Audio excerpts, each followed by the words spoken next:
10 సీఎంగా ఉన్న మహబూబ్ నగర్ కు ఏం చేశారని గత ప్రభుత్వాన్ని సీఎం రేవంత్ రెడ్డి ప్రశ్నించారు. ఎక్కడి నుంచో వలస వచ్చిన కేసీఆర్ ను ఎంపీని చేశారన్నారు.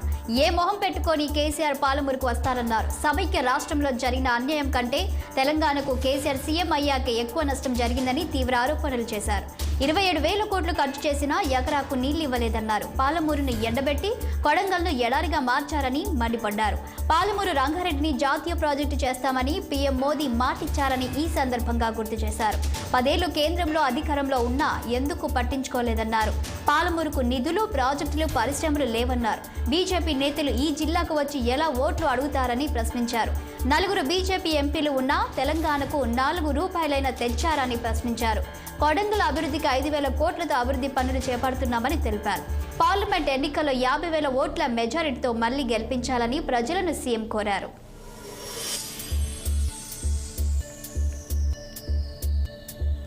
తూర్పు గోదావరి జిల్లాలో పెద్ద పులి సంచారం కలకలం రేపుతుంది. దేవరుపల్లి జాతీయ రహదారి డైమండ్ జంక్షన్ సమీపంలోని పొగాకు తోటలో పెద్ద పులి సంచరించడం స్థానికులను భయాందోళనకు గురి చేస్తుంది.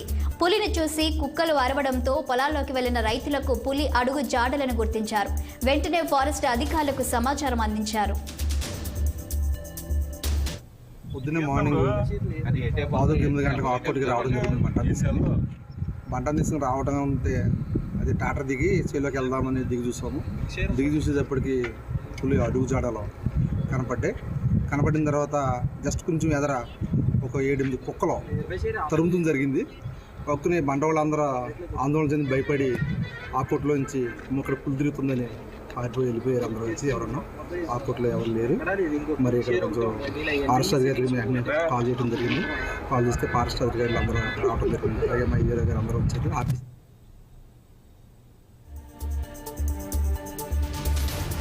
సిద్దిపేట పట్టణంలోని గర్ల్స్ హై స్కూల్ను కార్పొరేట్ పాఠశాలకు ధీటుగా అభివృద్ధి చెందుతుందని మాజీ మంత్రి ఎమ్మెల్యే హరీష్ రావు పేర్కొన్నారు. 50 లక్షలతో కంప్యూటర్ ల్యాబ్ ప్రారంభం చేసుకున్నామని ఆయన అన్నారు. రాబోయేది మొత్తం కంప్యూటర్ యుగమే అని విద్యార్థులందరూ కంప్యూటర్ పరిజ్ఞానం పెంపొందించుకోవాలని ఎమ్మెల్యే హరీష్ రావు సూచించారు.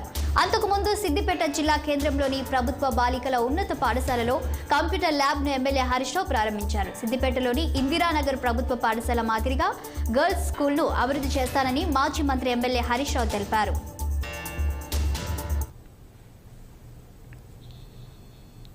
అదేవిధంగా క్లాస్ రూమ్స్లో ఈరోజు మీ అందరికీ డిజిటల్ స్క్రీన్ను 8 ఫ్లాట్ ప్యానెల్స్ను కూడా ఏర్పాటు చేసినాం. అంటే మీ క్లాస్ రూమ్లోనే ఆ డిజిటల్ టీవీ ద్వారా మీరు పాఠాలు వినడానికి, 3Dలో చూడడానికి, ఇంకా బాగా అర్థం చేసుకోవడానికి ఉపయోగపడే విధంగా 8 ఫ్లాట్ ప్యానెల్స్ను కూడా ఏర్పాటు చేసుకున్నాం.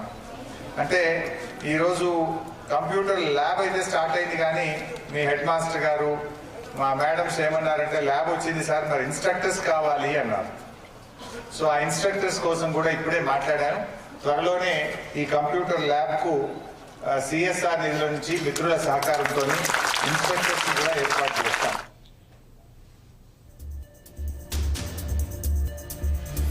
వివాహం కారణంగా ఒక మహిళను ఉద్యోగం నుంచి తొలగించడం వివక్షాపూరితమైందని సుప్రీంకోర్టు వ్యాఖ్యానించింది. లింగ వివక్షను చూపే ఏ చట్టాన్ని రాజ్యాంగం అనుమతించబోదని స్పష్టం చేసింది. సైన్యంలో నర్సుగా పనిచేసిన ఓ మహిళను వివాహం అనంతరం తొలగించిన కేసు విచారణలో భాగంగా ఈ కీలక వ్యాఖ్యలు చేసింది. అలాగే ఆమెకు 60 లక్షల బకాయిలు చెల్లించాలని కేంద్ర ప్రభుత్వాన్ని ఆదేశించింది. వివాహం అనంతరం సెలీనా జాన్ అనే నర్సును 1988లో విధుల నుంచి తొలగించారు. అప్పుడు ఆమె సైన్యంలో లెఫ్టినెంట్ హోదాలో ఉన్నారు. తనను తొలగించడంపై అలహాబాద్ హైకోర్టును ఆశ్రయించారు. దీనిపై తొలుత ట్రైబ్యునల్ను వెళ్లమని న్యాయస్థానం సూచించడంతో సాయుధ దళాల ట్రైబ్యునల్ను ఆశ్రయించగా తిరిగి విధుల్లోకి తీసుకోవాలంటూ తీర్పు ఇచ్చింది. ఆ ఆదేశాలను 2019లో అత్యున్నత న్యాయస్థానంలో కేంద్రం సవాల్ చేసింది. ఇరు వర్గాల వాదనలు విన్న జస్టిస్ సంజీవ్ ఖన్నా, జస్టిస్ దీపాంకర్ దత్తా ధర్మాసనం ఇటీవల తీర్పు వెలువరించింది.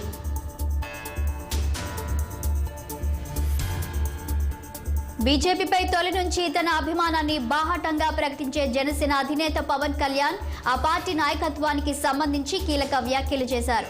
భీమవరంలో ఏర్పాటు చేసిన జన సైనికుల సమావేశంలో ఆయన మాట్లాడుతూ బీజేపీలో తనకు తెలిసిన తొలి నేత ప్రధాని మోదీని అన్నారు. ఆయన చూసి తాను ఎన్నో నేర్చుకున్నానని, ప్రజలకు మంచి చేసే తత్వం ఆయన నుంచి అందిపుచ్చుకున్నదేనని స్పష్టం చేశారు. తనకిచ్చిన బాధ్యత నెరవేర్చడానికి, సమస్య పరిష్కరించడానికి అవసరమైతే శిరస్సు వంచుతానని పేర్కొన్నారు. మతం అంటే ఆధిపత్యం చెలాయించడం కాదని, అందరినీ సమన్వయపరచడమని వివరించారు. నాకు మొట్టమొదటిగా తెలిసిన నాయకులు బీజేపీలో మోదీ గారు తప్ప నాకు మిగతా వాళ్ళు ఎవరు తెలియదు. నాకు అప్పుడు చెప్పాను, నేను ఏ రోజు కూడా ప్రధానమంత్రి గారు కాకముందు వచ్చినవాడిని. ఆయన భవిష్యత్తు ధృవతార ఆయన భారతదేశానికి, అది గుర్తించి వచ్చినవాడిని. నేను ఆయన్ని వెంట నడుస్తాను. ఆ రోజు దక్షిణ భారతంలో మొట్టమొదటిగా వచ్చింది నేనే. నేను బయటికి వస్తే నన్ను ఎన్ని రకాలుగా వెటకారాలు తిట్లు తిట్టారు. నన్ను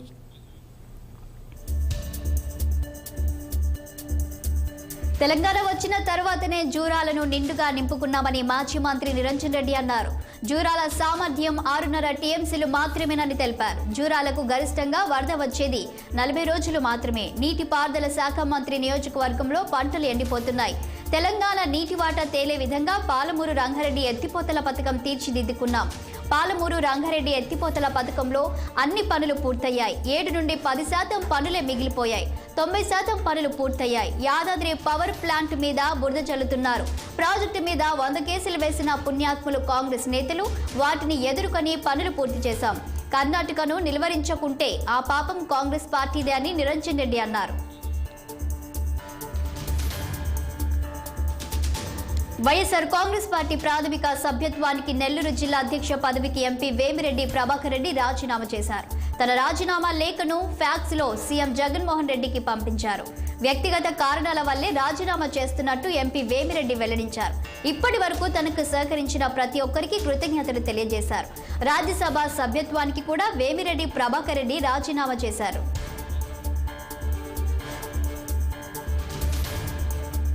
ప్రజల దృష్టిని మళ్లించేందుకే బీఆర్ఎస్ కాంగ్రెస్ ఆరోపణలు ప్రత్యారోపణలు చేస్తున్నాయని కేంద్ర మంత్రి బీజేపీ రాష్ట్ర అధ్యక్షుడు కిషన్ రెడ్డి అన్నారు. ఎన్నికలకు ముందు బీజేపీ ఎమ్మెల్యేలపై కాంగ్రెస్ ఛార్జిషీట్ ప్రకటించిందని, వాటి ఆధారంగా కేసులు ఎందుకు నమోదు చేయలేదని ప్రశ్నించారు. కాంగ్రెస్ బీఆర్ఎస్ 2 కుటుంబ పార్టీలే. ఈ ఎన్నికల్లో పోటీకి బీఆర్ఎస్ కు ఎలాంటి అజెండా లేదని విమర్శించారు. ఆ పార్టీకి 1 సీటు రాకపోయినా జనానికి వచ్చే నష్టం లేదు. కాంగ్రెస్ పార్టీకి ప్రధాని అభ్యర్థి ఎవరో తెలియదు. ఆ పార్టీ అధికారంలో ఉన్న హిమాచల్ ప్రదేశ్లోని అన్ని ఎంపీ సీట్లు, కర్ణాటకలో 25 సీట్లు భాజపా గెలవబోతుంది. తెలంగాణలో కాంగ్రెస్ 3 నుంచి 4 సీట్లు గెలిచినా రాష్ట్రానికి ప్రయోజనం ఉండదు. మోదీ మరోసారి ప్రధాని కాకుండా ఎవరూ ఆపలేరు. తెలంగాణలో భాజపా అత్యధిక సీట్లు గెలవకుండా ఏ శక్తి అడ్డుకోలేదన్నారు. కాంగ్రెస్ మాజీ అధ్యక్షురాలు సోనియా గాంధీ రాజ్యసభకు ఏకగ్రీవంగా ఎన్నికైన విషయం తెలిసిందే. రాయ్బరేలీ స్థానం నుంచి 6 సార్లు ఎంపీగా ప్రాతినిధ్యం వహించిన సోనియా తొలిసారి రాజ్యసభలో ఎంట్రీతో కొత్త ఇన్నింగ్స్ ప్రారంభించనున్నారు. రాజ్యసభకు సోనియా గాంధీ ఎన్నికవడం పట్ల తెలంగాణ సీఎం రేవంత్ రెడ్డి ట్విట్టర్ వేదికగా స్పందించారు. తల్లిగా అమరుల త్యాగాలకు తల్లడిల్లి, నాయకురాలిగా స్వరాష్ట్ర ఆకాంక్షను నెరవేర్చి తెలంగాణ ప్రజల గుండెల్లో శాశ్వతంగా నిలిచిపోయిన శ్రీమతి సోనియా గాంధీ గారు రాజ్యసభకు ఎన్నిక కావడం సంతోషకరం. 4 కోట్ల తెలంగాణ ప్రజల తరపున సోనియామ్మకు హృదయపూర్వక శుభాకాంక్షలు అని ట్వీట్ చేశారు. దీనికి తెలంగాణ సీఎంగా రేవంత్ రెడ్డి పేరును ఖరారు చేసిన తర్వాత సోనియాను కలిసిన ఫోటోను ముఖ్యమంత్రి జత చేశారు. కాగా ఖమ్మం పార్లమెంటు స్థానం నుంచి సోనియాను పోటీకి దించాలని తెలంగాణ కాంగ్రెస్ నేతలు భావించారు. సోనియా తెలంగాణ నుంచి పోటీలోకి దిగనున్నారనే వార్తలు సైతం ప్రచారమయ్యాయి.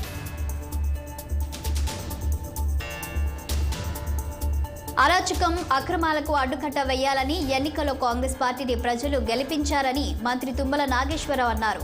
రఘునాథపాలెం మండలం చింతగుర్రి ఆత్మీయ సమావేశంలో తుమ్మల మాట్లాడుతూ ప్రలోభాలకు గురి చేసినా, బెదిరించినా తన గెలుపునకు కృషి చేసిన ప్రజలకు రుణపడి ఉంటానన్నారు. గతంలో ప్రతిపక్ష పార్టీలు, అధికార పార్టీ నేతలు కలిసి ప్రజాస్వామ్యంగా పనిచేసేవారని తుమ్మల తెలిపారు. రహదారులు, విద్య, వైద్యం, ప్రతి గ్రామానికి సౌకర్యం కల్పించే బాధ్యత తనదే అన్నారు. పార్టీ కోసం కష్టపడే వారికి పదవుల్లో ప్రాధాన్యం కల్పిస్తామన్నారు. నాయకుడు ప్రజల్లో నుంచి రావాలని తుమ్మల అన్నారు. మార్కెట్ కమిటీలు, ఆలయ కమిటీల నియామకంలో ఎన్నికల్లో పార్టీ నిర్ణయం ప్రకారం నడుచుకోవాలన్నారు. పోలీస్, రెవెన్యూ సమస్యలపై గ్రామ, మండల కమిటీలు బాధ్యతగా వ్యవహరించాలన్నారు. గత ప్రభుత్వంలో అధికారులు ఒత్తిళ్లతో తప్పులు చేశారన్నారని అలాంటివి పునరావృతం అవ్వొద్దన్నారు. సీఎం రేవంత్ రెడ్డి పాలనలో 6 గ్యారంటీ పథకాల అమలుతో పేదల జీవితాల్లో వెలుగులు వచ్చాయని తుమ్మల అన్నారు. వచ్చే పార్లమెంట్ ఎన్నికల్లో బీజేపీ గెలుపు ఖాయమని మాజీ మంత్రి, బీజేపీ నేత ఈటెల రాజేందర్ ధీమా వ్యక్తం చేశారు. పార్లమెంట్ ఎన్నికల్లో బీజేపీ పార్టీకి ఓటు వేసి గెలిపించాలని కోరారు. అంతకుముందు యాదాద్రి జిల్లా యాదగిరిగుట్టలో అంబేద్కర్ విగ్రహానికి పూలమాల వేసి బీజేపీ విజయ సంకల్ప యాత్రలో పాల్గొన్నారు.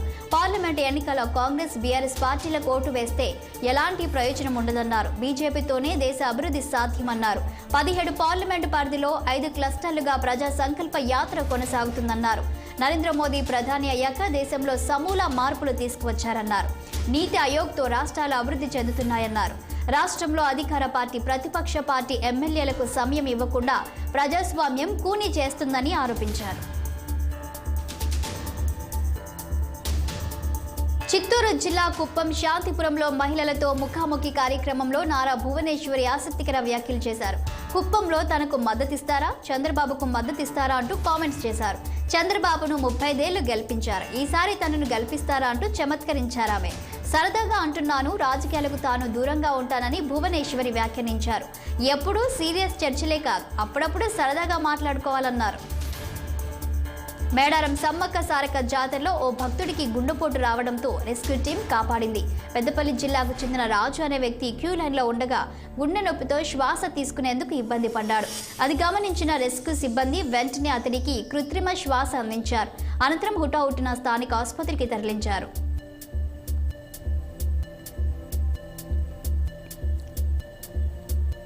ప్రపంచంలోని అతిపెద్ద గిరిజన పండుగ తెలంగాణ కుంభమేళగా పిలిచే మేడారం సమ్మక్క సారక్క జాతర ప్రారంభమైంది. ఈ సందర్భంగా ప్రధాని మోదీ శుభాకాంక్షలు తెలిపారు. ఈ మేరకు ట్విట్టర్ ఎక్స్ వేదికగా ట్వీట్ చేశారు. మేడారం జాతర గిరిజనుల అతిపెద్ద పండుగలో ఒకటి. ఈ జాతర భక్తి సంప్రదాయం, సమాజ స్ఫూర్తిల గొప్ప కలయిక. మనం సమ్మక్క సారక్కలకు ప్రణమిల్లుదాం. వారు అభివ్యక్తీకరించిన ఐక్యత స్ఫూర్తిని, పరాక్రమాన్ని గుర్తు చేసుకుందాం. మన సాంస్కృతిక వారసత్వానికి చిరకాల స్ఫూర్తిగా నిలిచే ఈ సమ్మక్క సారక్క మేడారం జాతర ప్రారంభోత్సవానికి శుభాకాంక్షలు అంటూ ట్వీట్ చేశారు. ప్రస్తుతం ఈ ట్వీట్ వైరల్ అవుతుంది.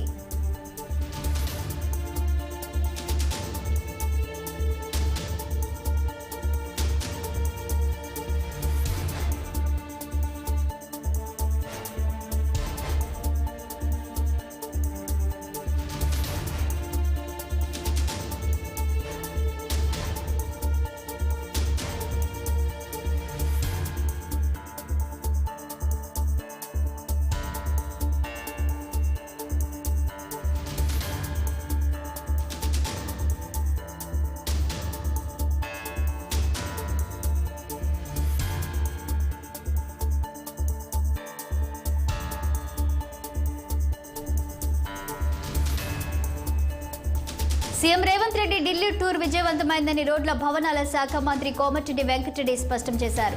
Railway project Nalgonda ring road RRRకు నిధులు కేటాయిస్తానని నితిన్ గడ్కరీ హామీ ఇచ్చారని తెలిపారు.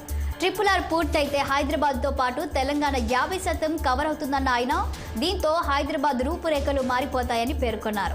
ఇక కిషన్ రెడ్డి తెలంగాణకు నిధులు తేలేని అసమర్థుడని విమర్శించారు. తమ ప్రభుత్వాన్ని పడగొడతామని కిషన్ రెడ్డి అంటున్నాడని, కాంగ్రెస్ను టచ్ చేస్తే అప్పుడు తామేంటో చూపిస్తామని హెచ్చరించారు. ప్రధాని నరేంద్ర మోదీ అపాయింట్మెంట్ను రేవంత్ రెడ్డి అడిగారని, త్వరలోనే మోదీని కలుస్తామన్నారు.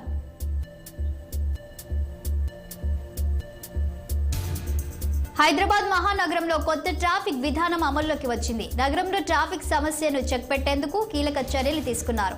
హైదరాబాద్ సిటీలో భారీ వాహనాలపై ఆంక్షలు విధించారు. ప్రైవేట్ బస్సులు, లోకల్ లారీలు వంటి భారీ వాహనాలపై పోలీసుల ఆంక్షలు అమలవుతున్నాయి. ప్రైవేట్ బస్సులకు రాత్రి 11 గంటల నుండి ఉదయం 8 గంటల వరకు మాత్రమే అనుమతి ఇవ్వనున్నారు. హైదరాబాద్ మహానగరంలో ట్రాఫిక్ పై ప్రత్యేక దృష్టి సారించామని పోలీసులు తెలిపారు.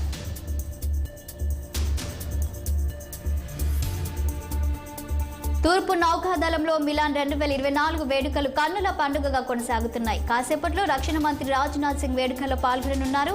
అలాగే ఈ నెల 27వ తేదీ వరకు రెండో దశల్లో వివిధ కార్యక్రమాలు నిర్వహించనుండగా 50 దేశాలకు చెందిన నేవీ అధికారులు, సిబ్బంది, వారి యుద్ధ నౌకలు, విమానాలు పాల్గొంటున్నాయి. హార్బర్ ఫేజ్ లో భాగంగా డాల్ఫిన్ కొండ నుంచి యారాడ కొండ వరకు ఆరోగ్య నడక నిర్వహించారు. అలాగే హిందుస్థాన్ షిప్ యార్డులో సబ్ మెరైన్లను ఎలా రక్షించాలి అనే అంశంపై ప్రదర్శన చేశారు. మరోవైపు మిలాన్ 2024 ఇంటర్నేషనల్ సిటీ పరేడ్ కు సంబంధించిన full dress rehearsal RK beach రోడ్డులో వైభవంగా జరిగాయి. దీనికోసం భారత నౌకాదళం గత 3 రోజులుగా బీచ్లో రిహార్సల్ నిర్వహిస్తున్నారు. ఇండియన్ కోస్ట్ గార్డ్, రాష్ట్ర పోలీసులు, సీ కేడెట్లు, నావల్ కేడెట్లతో పాటు అన్ని దేశాలకు చెందిన నేవీ ప్రతినిధులు పాల్గొన్నారు.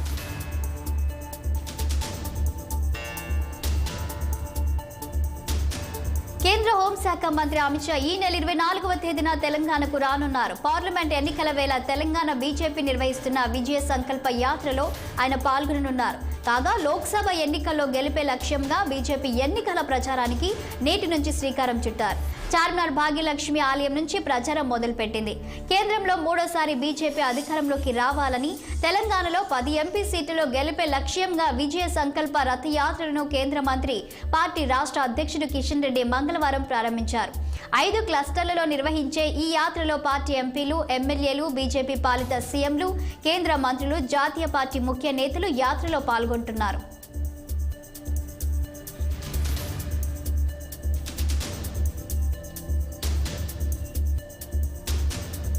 కాంట్రాక్టర్ నుంచి 84,000 లంచం తీసుకుంటూ పట్టుబడిన గిరిజన సంక్షేమ శాఖ ఎగ్జిక్యూటివ్ ఇంజనీర్ జగజ్యోతిని నాంపల్లి కోర్టులో ఏసీబీ అధికారులు హాజరుపరిచారు. ఉస్మానియా ఆసుపత్రిలో వైద్య పరీక్షల అనంతరం ఏసీబీ కోర్టులో న్యాయమూర్తి ఎదుట ప్రవేశపెట్టగా 14 రోజుల రిమాండ్ విధించారు. అనంతరం ఆమెను చంచల్గూడ జైలుకు తరలించారు. మంగళవారం జగజ్యోతి నివాసంలో సోదాలు చేసిన అధికారులు 65 లక్షల నగదు, 1,50,00,000 విలువైన 3.639 కిలోల బంగారం, ప్లాట్లు, వ్యవసాయ భూములకు సంబంధించి పత్రాలను స్వాధీనం చేసుకున్నారు. 2 తెలుగు రాష్ట్రాల్లోనూ ఆమెకు ఆస్తులు ఉన్నట్లు గుర్తించారు.